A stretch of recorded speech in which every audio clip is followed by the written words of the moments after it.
California Senator Dianne Feinstein died Thursday night in Washington. Here is a live look out at SFO where the late senator's body is arriving from D.C. Feinstein was 90 years old.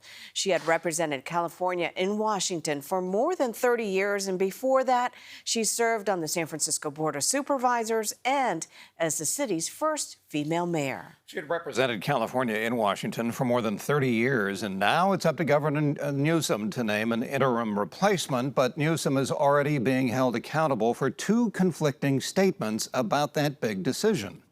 And as John Ramos explains, the whole process has some major political implications.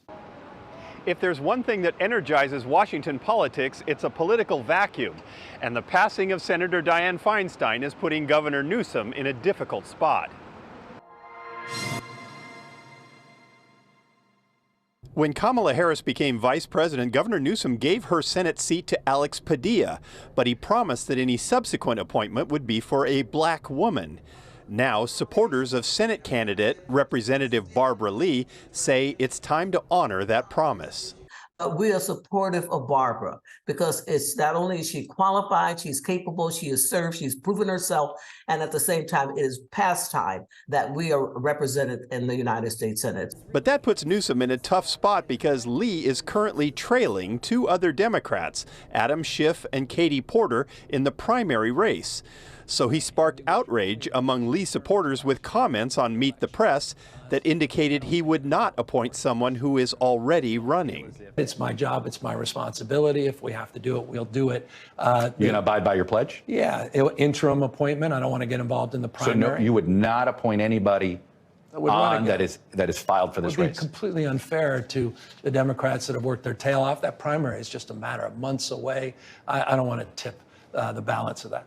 Lee responded with a statement saying, quote, "If the governor intends to keep his promise and appoint a black woman to the Senate, the people of California deserve the best possible person for that job, not a token appointment.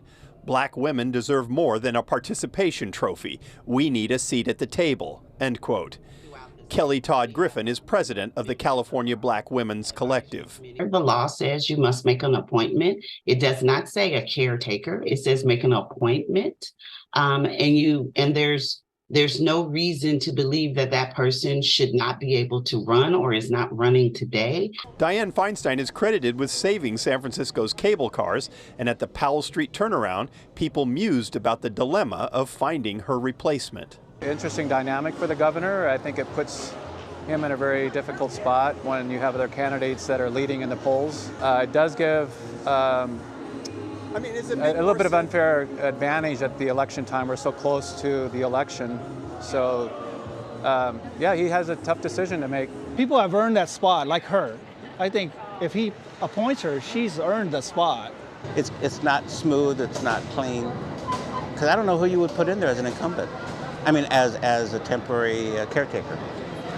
I mean, that defeats the purpose. But you don't think it should be somebody who's still running right now? No, because he's putting his finger on the scale. But to Amanda Lugo, it all feels like politics as usual. It doesn't matter what side you're on, people all have their opinions, and those people all think they're right. So, but people are like vultures waiting to get in for themselves, I feel. History shows it's hard to defeat someone who is already in office. Supporters of Barbara Lee know that, and they're turning up the pressure on Newsom to appoint her to the job as a way of ensuring that a black woman will have a seat in the Senate. In addition, Democrats are urging Newsom to make a decision soon because of their razor-thin majority in the Senate.